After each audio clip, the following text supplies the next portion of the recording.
the Lord. If it were not for the Lord. So I'm through with that. I'm through with that. But it is the day that he has made. I have to remind myself. Yes. It's the day he has made. Yeah. All right. I think you guys still can hear me, right? I can hear you well. All right, good. So now we're live on YouTube as well. So now we're all set. Now we are good to go. All right. How many other people are on? Because I can only see you. Yeah, it's just me and you. Well, just you and I. We're recording though, so all the people that will watch later. So I go through the same process so that people can watch it later when they get a chance. So thank you for joining. You guys who don't know, my name is Cy Smith, founder of National Block Club University. This is our St. Louis summit. We do every fourth Tuesday of each month. I'm honored to have the time carved out from a superstar in St. Louis, in the Midwest, in the world, Pastor Paige. We're going to bring her up so you guys can meet her as well. The purpose of this every fourth Tuesday check-in is we're trying to get things in alignment, which we call formation, and on schedule. Two simple things: in alignment or formation and on schedule. And I'm a firm believer that God has positioned us with everything we need. We just got to line it up and be on time. And we're going to see things that we just never seen before. So having said that, let me introduce Pastor Paige. I want you guys to listen to this woman of God and what God is doing in her world. And we're going to have a discussion about STL. I'm going to present our neighborhood linkages, and I'm going to present the 50 Black businesses in St. Louis so that if you guys hear it and you know one of the owners, you can say, hey, plug in with this structure, because they're talking about formation, getting in alignment, and on schedule. All right, Pastor Paige, how are you, Queen? Hey, I won't complain. I won't complain. In the midst of it all, God's been good. He's been real good. You had some challenges. Now, is your video up? Because I can't see you anymore. Can't see me anymore. Yep. No. Can you see me now? No, it still got the red line in the video part. There we go. Okay. Okay. How about now?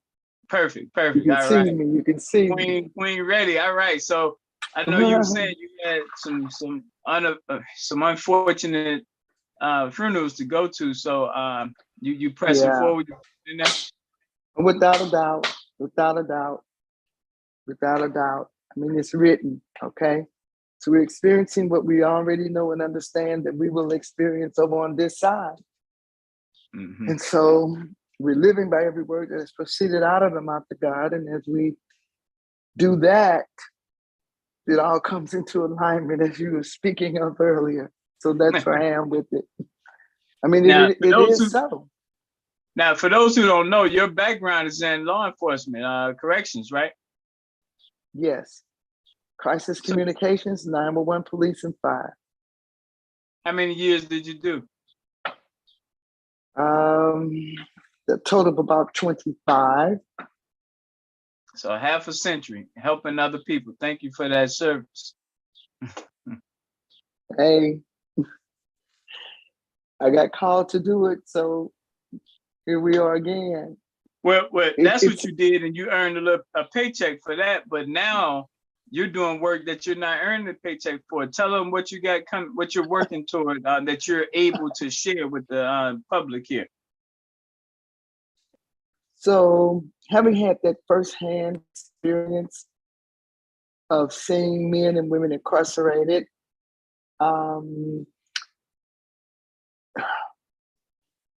I monitored prisoners in their cells, okay? Part of my job was to monitor prisoners. I'm sorry. I'm trying to prop my cell phone up. I think I got it now. Part of my work was to monitor prisoners in their cells, to check their arrest histories, and I was the voice That was the voice. When you're pulled over, you'll hear someone, they'll say something like, D. David 32, your subject is 1099 out of St. Louis. The address is 4304 Keevan Shore, 63024. He is 1099. Well, most often it starts off with their 1099. So it allows the officer to know firsthand that he has stopped someone that is wanted by the police so that they can take the precautionary measures. And so what I'm trying to say is, having had that experience and having been the person to often tell officers that the person that they've just pulled over, that they've just come in contact with, is wanted in whatever they may be wanted for. Sometimes those people are wanted for murders. Sometimes those people have outstanding warrants. Sometimes a red flag comes up, which in most states, it means that they are known to be combative with police. So having had that firsthand experience, when the Lord called me to prison ministry, I understood the need for it. I was already saved and living a saved life. I know what it takes to live a safe life. I know how to achieve a life that's pleasing in the sight of God. And the short of that long story is living according to every word that has proceeded out of the mouth of God, as he instructs us, as he leads us by his Spirit. He'll never lead us the wrong way, and he'll never lead us into sin. If we would just acknowledge him in all of our ways, obey the voice of the Lord. And so with that being said, I went into the prisons, and that's what I did, and that's what I do. I teach who the Lord is. I teach about the Holy Spirit and how to be led by the Holy Spirit. I teach the scriptures, what the scriptures say. I do an in-depth exposition of the scriptures, research and study. I study the Aramaic of the scriptures. I study the Hebrew, the Greek. Of course, the English transitions, I study them all in order to be able to teach them with the proper understanding. And so being called to the prisons, again, understanding my assignment, that's what I've been doing for the past 27 years. Going into the prisons, teaching who the Lord is, teaching his nature, his attributes, his character. What I found out over the years is that we know God according to his acts, the things that he has done. We know that he parted the Red Sea. We know that he delivered me, Shadrach and Abednego. We know that he caused the plagues to come upon Pharaoh and the Egyptians, and these are his acts. We know these things. But what we missed, a lot of us, was his character. We didn't know the character of the Lord. We didn't know the nature of the Lord. And for the longest of time, we said Jesus is love, or God is love. No, that's not who he is. That's a part of his character. That's a part of his nature. And so when you can teach and teach accurately, it's productive and it's effective. It makes an impact.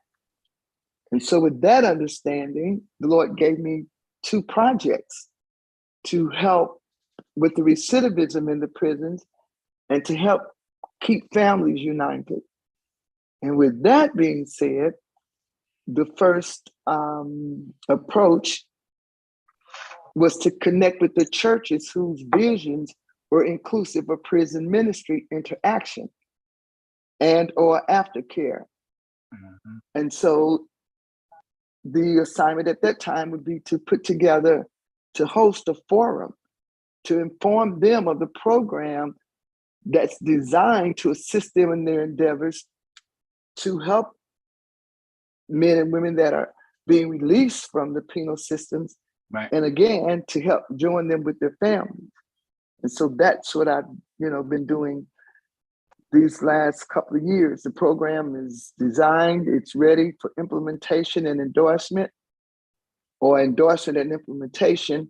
I'm currently having a software prototype done so that the people that will be participating will be able to go online and fill out the questionnaires that will also go into the prisons and will allow them to have the participation in the program.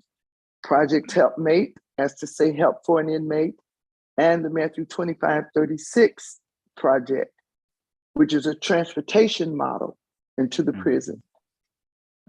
And you're you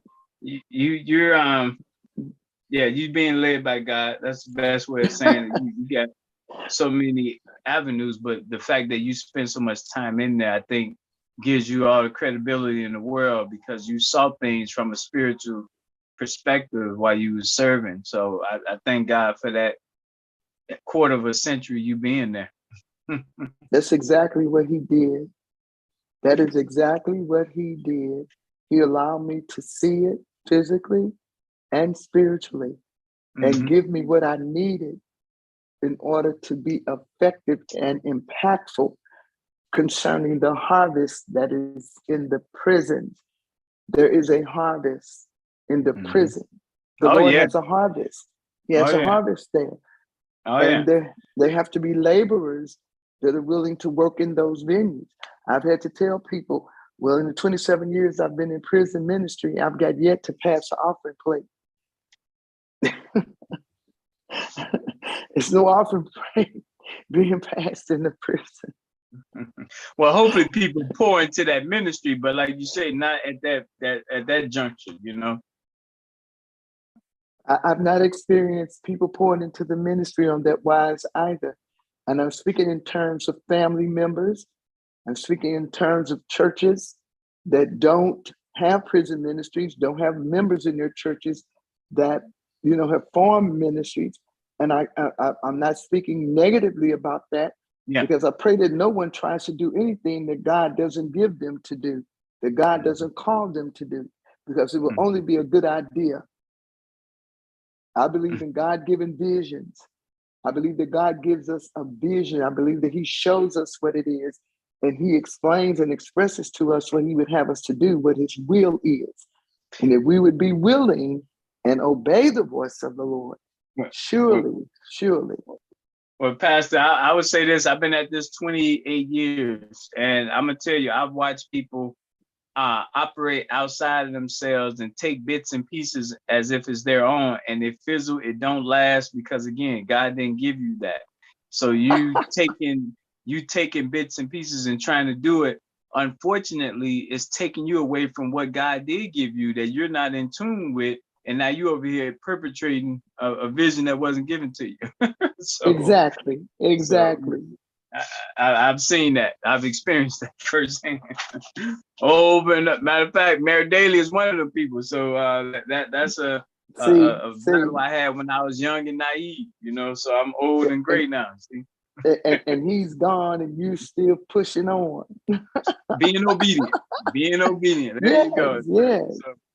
So let's do this, Pastor. I want to, because you're on the ground in the STL, I want our people that's going to watch this to hear. So structure and systems. So the structure is the thing that is anchoring and tying down. So what we've done is we've tied down neighborhoods to Chicago neighborhoods and then across the country. So I'm going to read to you the tie downs that we have. It's in 8 different groups. One is the business group. And that business group, we have it tied down in the Mark Twain, Walnut Park East, College Park, Penrose, Wales Goodfellow, and Hamilton Heights neighborhood, the business tie down structure. And the Walnut Park East is also the second team, which is the accountability team.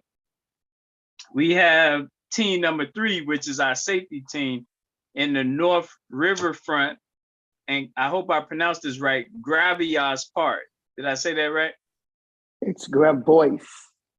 All right, thank you. Gravois. Gravois, yes. Bois, Gravois. Gravois, 2 syllables, okay.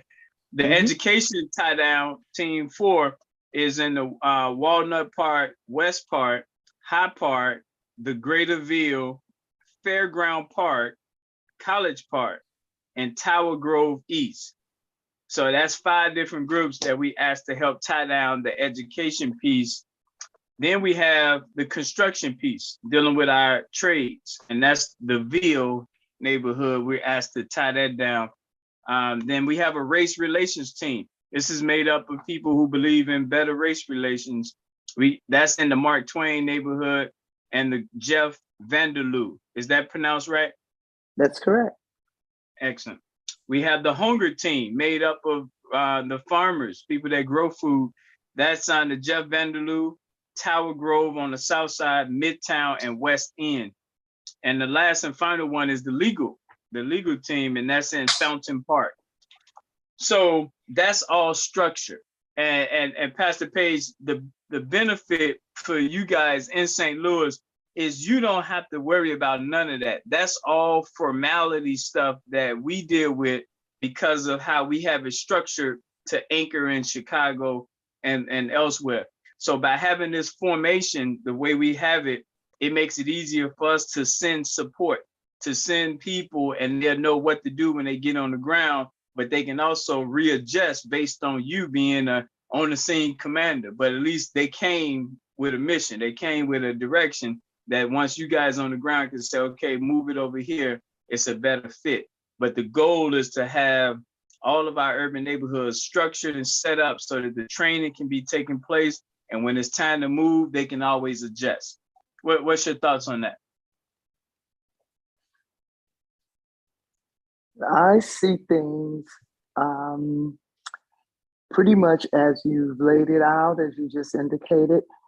I see things, let's just say my focus is primarily, as you've just mentioned. The thing is, the individuals have to know and understand what's required of them, what we must do in our respective places, if you will. We have to understand what we're supposed to be doing. And again, if we don't get it spiritually, if it's not revealed to us by the Lord, we can be easily swayed and turned around. We can't produce. We can't produce because we don't know how to produce the actual product. Mm-hmm. And so now I'm glad you brought that up, because I was going to go live and talk about this to people in general, because I know a lot of people drive cars, but they can't tell you what a catalytic converter is, what a camshaft is in the engine, an oxygen sensor, but they know get in, turn key, and drive. So one of my challenges in these 28 years of doing this work has been the desire to know everything before I move one step. And I've seen that to be a hindrance, because I try to go with that car analogy that you don't understand all aspects of the engine and transmission, yet still you know that it's getting you from point A to point B. So this is where trust comes in, that faith, believing without seeing it right away. Because at the end of the day, it's about connecting people. And all of us are coming from a different place. Some of us been cooked too long. Some of us are undercooked. So when we present, it might hit that person differently than it hit the next person. So I just ask people, the biggest thing is to let's just keep connecting and not worry as much about understanding the whole thing. Like, you don't go to Notre Dame and say, I want to know everything at this college. Like, it's next to impossible. So what's your thoughts on that?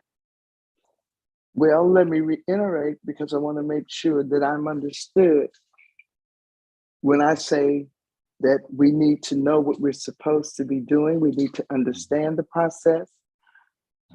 We need to know and understand our part. Let me put it like that, our part. Because I agree with you.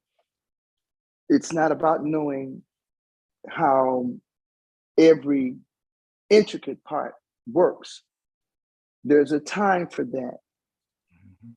And it usually comes in the manifestation of the project in the fullness of time, Mhm. when everything has been done that needs to be done Mhm. so that it can be manifested and presented. We say this is our finished product. Mhm. I, short of a long story, I worked on the first automated home loan system. I actually helped put that matrix together. When home loan automation went on the road, when they took it on the road across the United States, I had actually worked on it here in St. Louis at Community Federal Bank.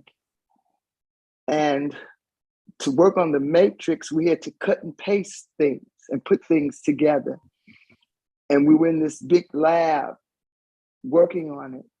And there's no way that I could see at that time what home loan automation is today.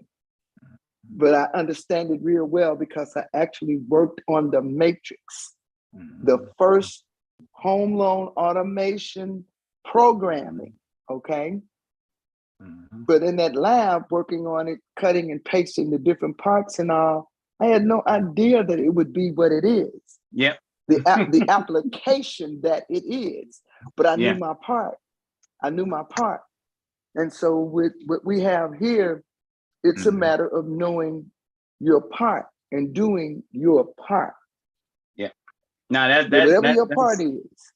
That's spoken very well. That's a great example to go along with that experience that you did, and that's going to help some people, I think. And I'm going to drive home this message as a result of that. National Block Club University whole focus is block by block. That's our whole focus. So we need to know everybody. So that I want to make that explicitly clear. That don't mean we get to know everybody yesterday. It might take a year before we meet your cousin who lives up the street. It might take 6 months before we meet your daughter that's away to college. But the end result is for everyone to know that we need to know as many people block by block all over the country. And the reason we need to know that is because we have this structure that allow us to anchor. So if your daughter's a nurse, we got a nursing section. So when we know your daughter's a nurse, we can anchor it with that nursing section. And the biggest thing is that people are just like, it's tied down because people immediately say, well, what we gonna do? That's part two. The first thing is let's get the inventory done. Let's see what we got. Let's see what we working with. And then we can go, because one nurse might be faster than the next nurse, so they might be debating on speed. We get to that part. Let's first find them where they all at yet. And so inventory is, to me, where we are lacking across the country, is because we want to go into doing, and we haven't done the inventory first to know where the third graders are, where the fifth graders, where the seniors are, block by block. And once we got that data, when we put that together in the presentation, everyone's ideas would come up. We got 15 graduates in this one zip code. Let's put this together for them. Let's put this together. So the biggest thing is like referring every person that you know when appropriate in your household, in your network. What do you think about that? I've seen it work just as you're speaking of it. It's proven itself to be the process needed. When we come together, again, it's that with one accord that we have to keep in mind. We have to come together with one accord, with a single-mindedness as to what we are doing and how we're going to go about it. Whatever part or whatever, area we're assigned to, let's make sure that we do it with the totality that we need to do it, so that, again, we are effective and productive. Yeah, in our understanding. Yeah. I love that. Yeah. Well, I think this is going to help some people out. Now, watch this. I'm going to go to these businesses. So big picture, funding matters. Funding matters with anything. I tell people, money should be viewed as blood. And if you get a blood clot, you can die from a blood clot because the blood must flow. It must flow right now. Every second it's flowing. And so as a people, Black people, we have to have this money flow because we had these clots and we can die from these clots. And these clots are every other ethnic group in our community taking the money out. It's like having these holes all through your arms and body. Your blood is escaping, it's leaving. And when we talk about supporting our own, just like a Chinatown, just like a Greek town, just like a little Italy, then we get into these clots of why we don't support each other. And so I'm gonna read the 50 businesses that we identified that's all Black owned in St. Louis. And I want to just know if you heard of any of these and all the viewers that'll watch it later. 5 Aces Barbecue, Emmanuel's Family Daycare, AMG Getaways, of a tree service. That's the name of it. They cut trees. Big Timers Hair, Burger 809, Creole with Splash of Soul Restaurant, DDT Liquors, Danielle's Hair Nail Salon, Demi Blue Nail Polish, Drake's Place, Fox Hair Works, Forest Park Dental, Go Fly Hair Gallery, Her Man Beauty and Barbershop, Haynes Engine Management, Jesse's Academy Daycare, Johnson Family Workshop, Mess Pat's Daycare, JC Supper Club, Mitchell Tire Repair, Meineke Cars Canter or Center. I'm not sure. I thought Meineke was a franchise, but maybe that's Black owned, but it popped up. But Meineke Car Service, Mary Margaret Daycare, Moore's Daycare, My Favorite Scrubs, and that's soap. They make soap. Marquee Restaurant, the Next Level Barbershop, Perfect Skin Care, Person HVAC LLC, Elite Detailing, Eddie Randall's and Sons Funeral Home, Roy's Transmission, Reliable Funeral Home, Steve's Hot Dogs, Sweetie Pie's Restaurant, St. John's Portraits, Tomlin HVAC, Twisted Natural Hair, Cunningham Funeral Home, House of Styles Barbershop, Flow Trends Barbershop, Vandy Venter Auto Center, Vanderventer. Okay, Vanderventer, Wonderland Daycare, Westside Barbershop, First Class Barbershop, Wade Funeral Home, BC Plumbers, Honey Child Boutique, and Left's Fried Rice, and the final one is Jerk Soul. All right. Any of those ring a bell to you? A lot of them, in a way. Well, I would say a lot. I would say at least 10 of them. May not be a lot out of 50, but I'm familiar with them. More than we have now. So, well, let's add one. My daughter has a restaurant here. Really? Fast food. Yeah, it's called Taste Buds. What zip code is it? 630. You can get it to me later. You get it to me later. Yeah, I'd have to look it up. So it's a fast food restaurant? Yeah. You didn't tell me that. Wow, that's awesome. I thought I did. But well, I would have wrote it down because you see why. So that's the inventory I'm talking about. My son got his first haircut at House of Styles. Okay. Yes, he did. And I mean, they're just of course, sweetie pies and oh What God, about Steve's hot dog? I've been seeing him in the news. yes, yes. I've had hot dogs at Steve's. I'm actually doing the funeral at Reliable on Friday. Really? Yeah, my Okay.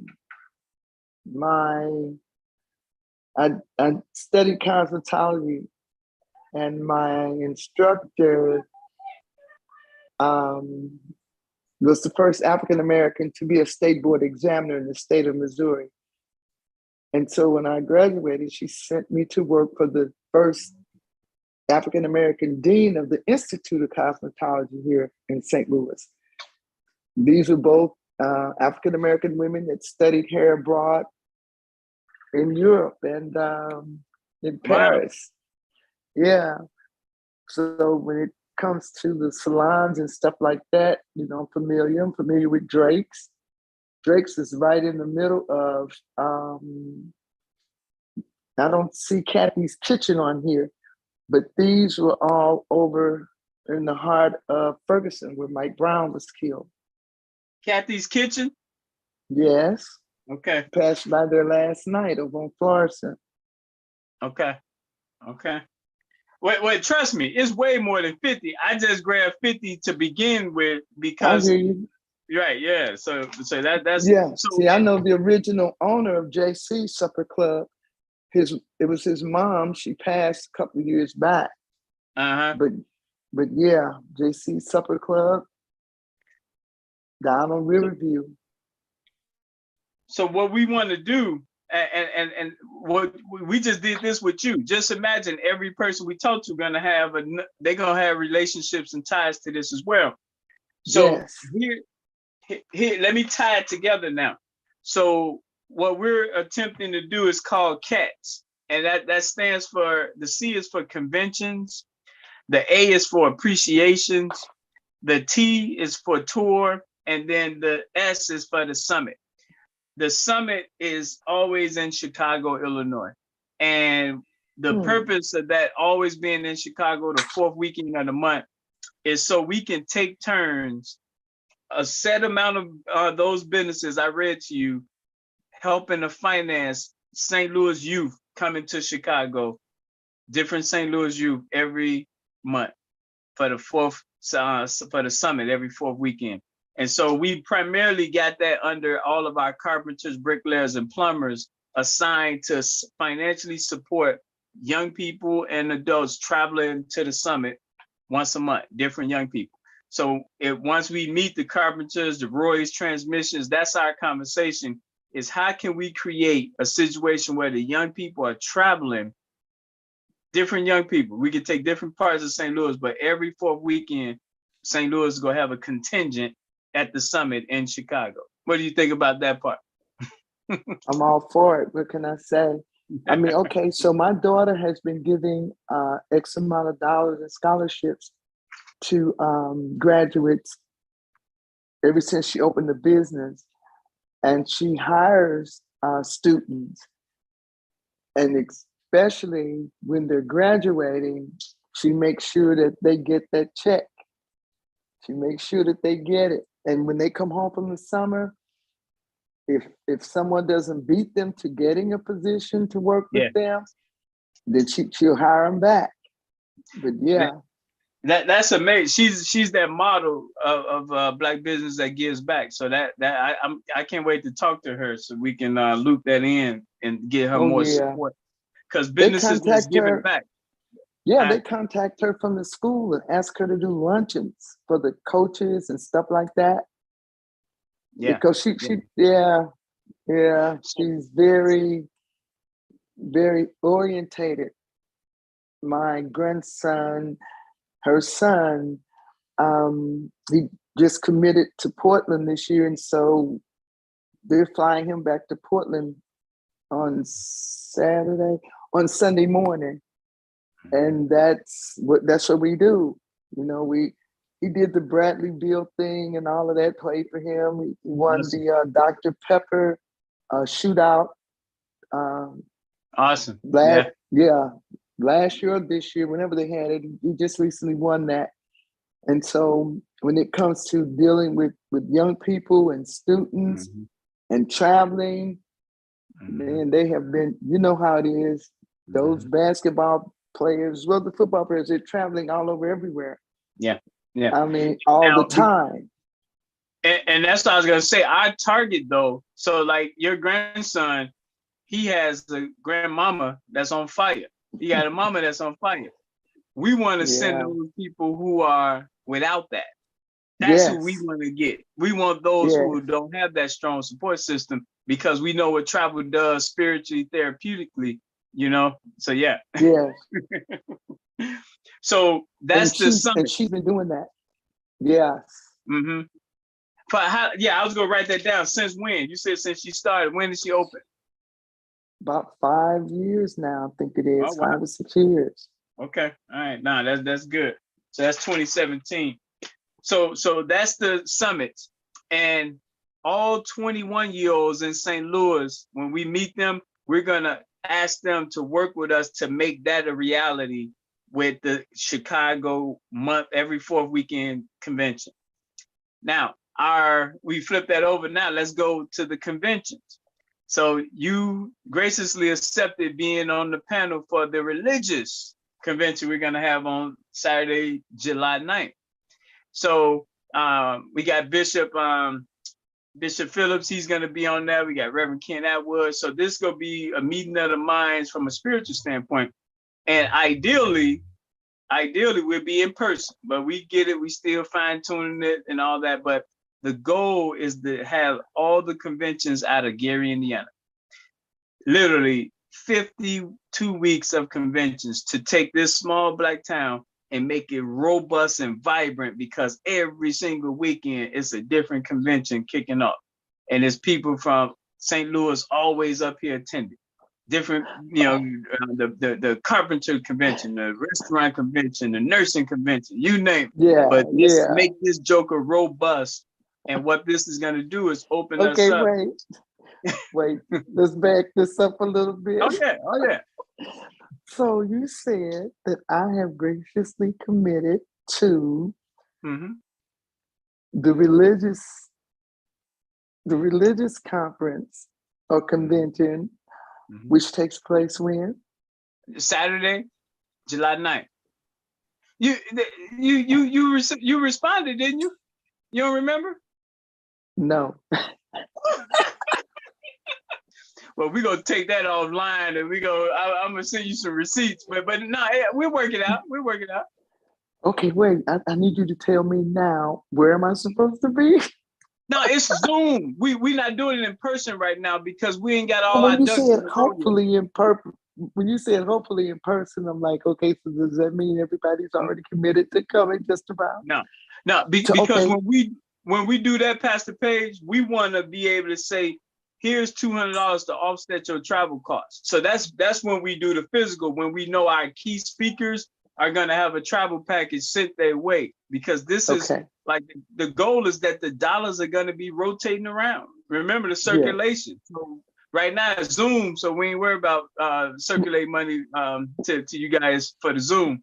We just want your time for that one. Well, see, okay, that circulating around, that's why it's called currency. It's in a current. It's supposed to be flowing in a current. That's why it's called currency.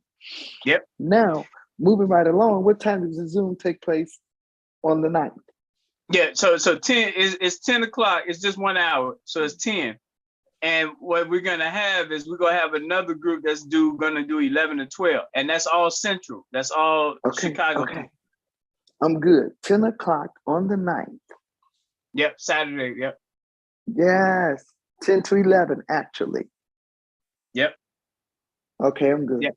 And because I asked you for your picture too. I was saying I need a picture. So I can put you on that's what that was about.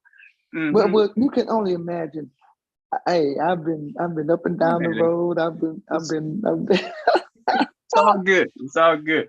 But think about what this does. Think about, and we got all of our 18-year-olds focused on the conventions.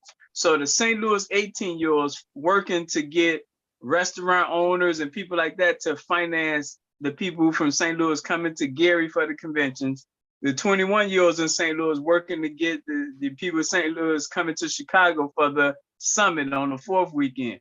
So look at this travel we're creating in STL to give the people, unlike your grandson, who don't have stable household structure, but now they going places, and where they going, they gonna be with people that love people, who go cover them and watch them and guide them, and while they're here, and then they're creating vibrancy. We're creating vibrancy by having this travel in and out on a monthly, ongoing basis. The conventions is weekly.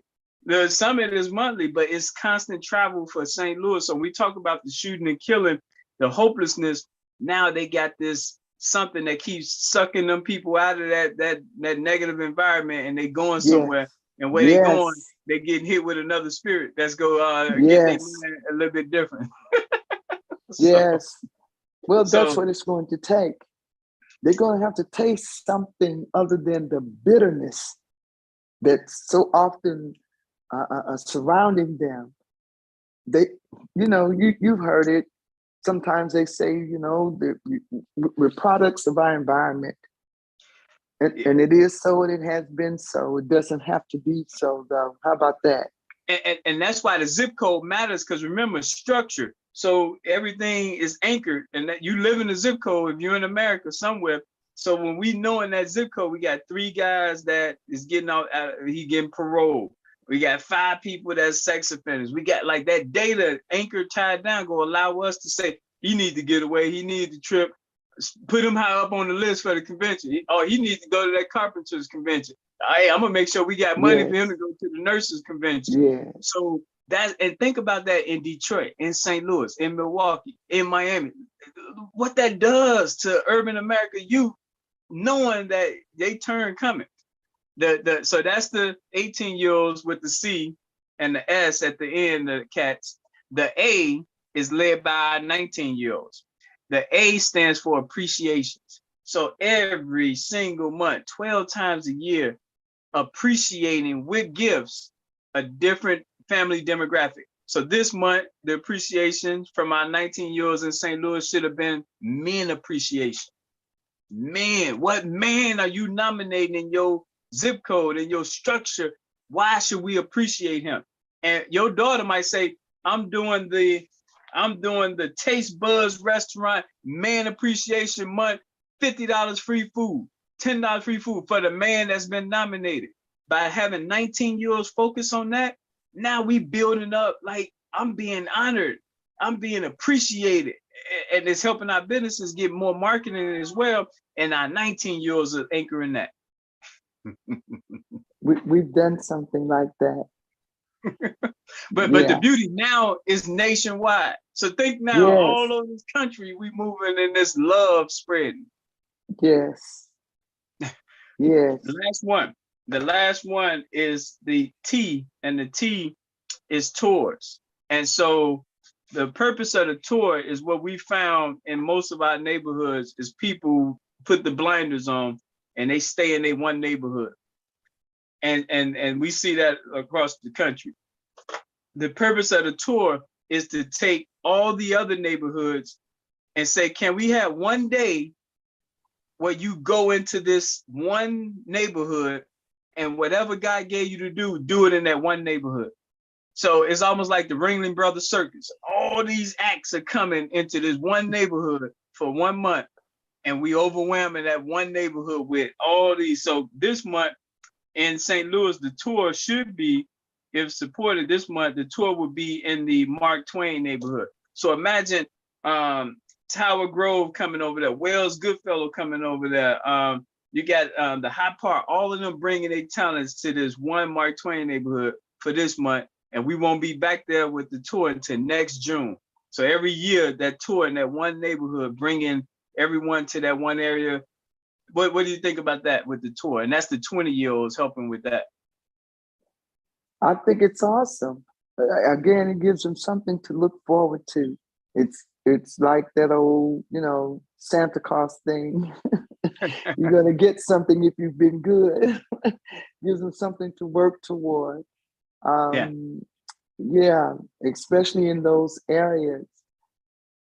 I've been in St. Louis most of my life, and I've lived, just say I spent 2 years living in what's called downtown St. Louis. Mm. And I thank God for that time. I wound up going to high school in St. Louis City, even though I lived in the suburbs. I got a special permit to go there because, like I said, I studied hair, cosmetology, and where I lived, it wasn't offered. So they gave me a special permit to go to St. Louis City, and that's where I went to Vashon. I thank God for the experience because in the biop that I'm writing, that I'm working on, I said it was the best of times, and it was a tale of two cities because I lived one life, say from 8 or 9 o'clock in the morning when classes started, and I got out of school, 2:30 was my last class, and I'd come back out to the suburbs and I lived a different life. But I thank God for having had that experience. Yeah. That life I had, it was Cooley High. Trust me. It was all of Cooley High. There's no other way to explain it, just to say that. It was that in its totality and then some. But had I not had that experience, Yep. I don't think I would be as equipped as I am Exactly. to do what I do. With the Exactly. understanding, the compassion, the empathy, the sympathy, all of it came from what I experienced living those 2.5 years in the city and going to Vashon. That's how I got it. That's how I would have never known it where I lived. Yep. I mean, the few Black people that lived where I lived, they were being bused to school on the yellow school buses. Yeah. And you know what that is. You know what that means. Oh, yeah. But in the city, oh, I love it. I love it. So we on the same page, and this conversation is definitely going to help people in St. Louis better understand where we're going and what the goal is. The last thing I have is to talk about when. People always want to know when something sounds good. When is it going to happen? Why I haven't seen it yet? And just like we talked about with the circulation, blood, money, our philosophy is that we have to, no matter what, we have to fund. We have to be responsible to take care of ourselves. Like no matter what the government do, what about you? What will you convince? What will you put in? What skin in the game will you do? And our philosophy has been for a very long time, $1 a month, $1 a month, $12 a year. You did something that some of our people who've been with us 20 years never did. And that's put in $12. You put in 8 people. And that tells us something because we tell people this is really a reflection of you. When you hear something good, you confident in yourself that you not gonna fail, that it's on them if they're a swindler or whatever the case is. You're sowing seeds. You've done your part. Now it's on whoever you gave it to do what they say they're gonna do with it. But so many of us spiritually are, not as some of us bankrupt that we don't trust nothing. And we got to help them see past that, because if we don't finance it, our oppressors not gonna finance it. They want to keep us right where we at. And so we got to get in that spirit and that mindset. What was that you about to say? You use that word oppressor. I mean, I'm laughing to keep from crying. When I hear that word, oh God, Jesus, when I hear it, because I'm so familiar with it and with the detriment of it. It is so detrimental to us as a people. And I'm an activist. And so, when someone presses that button, I am an activist. Yeah. Yeah. And I'm a hardcore activist. Okay. Yeah. So Yeah. yeah, that word. And See, and and this, I wasn't born under apartheid, but I was born under Jim Crow law. Mhm. Okay. As a Mhm. kid, I understood Jim Crow law. I understood the oppressor as a Mhm. kid because I could not go into the Seal Test Ice Cream Company through the front door to get my ice cream. I had to go out back. I Mm. could not sit down on the main floor in the movie theater. I know what it's like to drink water out of the colored fountain. Mm. Mm. Right. And, So and think about this. This is why our young people got to be able to sit and listen and have a real connection with people who've been there. I've never been there. And this is what travel does. When you get people away from their family and friends, they can listen better. All the distractions is not around them, and now they can receive the very same thing you was trying to tell them back on the block. it is so true. It is so true. I'm amazed and I am appalled at the attitude of America when it comes to how African American children, young men and young women are responding to oppression. Okay. It was handed down to them from their parents, and their parents had it handed down to them. Okay. It's as if the oppressor will not take any responsibility or accountability, come on now, for what they have done. And yes, they have done something Injury to has occurred. enhance, come on, to enhance and continually perpetuate the oppression. And they've taught their children in the same vein. And now you have a problem with them being told the truth that their grandparents and their grandparents' parents and their parents weren't as great as what you told them they were. You go start church in here. Listen, at the end of the day, what we know is in the midst of struggle, if you don't give up, that's when you create, because you got to figure it out. So and God has always done that for us. Who been privileged in this? Who been privileged? When you privileged, you go and explore. You go and be nosy. You go and peep your head over here and over there, discover stuff that ain't been lost. So we understand. We understand what the inventions, where they came from through the struggle. You had to create that air conditioning. You had to create that lawnmower because you making me out here cut it with scissors. So I gotta think because I'm in the struggle. You ain't in the struggle. I don't know how we got into the conversation last night, but we were talking about cars. And I was saying, okay, and so Mr. Ford gets the credit for the T-model Ford, but had the African-American man had the privilege to get a patent, Mr. Ford wouldn't be who Mr. Ford is to America today. It goes from KFC, Kentucky Fried Chicken, to Colonel. We know. You name it. You name it. You name it. It's across the board. But this is why our children can't hear us, because it's like treating a drug addict in the drug house. Even the rich white kids take their kids away from the home for treatment. We got to get our kids away from the neighborhood for treatment. We can't treat a crack addict in the crack house. Travel is the missing element. They got to get away. Even the jails know, get them away from their family, travel them away, send them downstate, upstate. So send them somewhere. You go somewhere.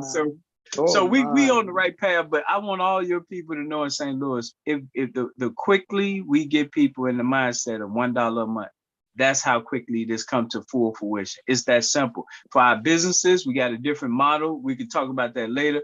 But for the everyday person, please note that we need 1,000 people to be on the same page, electronically send $1. That when we do that, that's showing internal controls. That's showing coordination. That's showing us being able to agree. and execute. Just 1,000 and 63120. Then we move, we get that, then we move to an exit blow, get 1,000 there. What we really building is this financial infrastructure built on trust, and you're not losing nothing but $1 if it's fake. You only losing $1. You can't even get gas right now, Pastor. $4. So. I'll get it out. Don't talk to me about gas. Don't talk to me about it. Look here, every time my car gets on half, I go and put another $50-some in it. Yeah. That's just half. We and you know, we got, you know, a brother invented the solution on that, and he left here, but we ain't gonna talk about that on here, but just know God is in control. Change is coming. I'm grateful to be alive and do my part in it. Yes. How people reach you, Pastor? How do people reach you? We got to close out here. S_R_page, PAGE, at yahoo.com. They can reach me at area code 314-265-8866.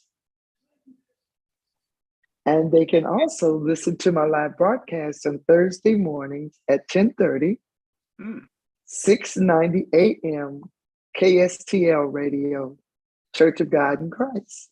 Look at you now, all fancy. I got to put that in the box. But you got it on YouTube, so we'll be able to send this video to others so they can see it too. Yes. I want to thank you. We went a little bit over, but we good. This was a great conversation, and I just thank God for you. All things Holy Spirit, I salute you. All right, we'll talk.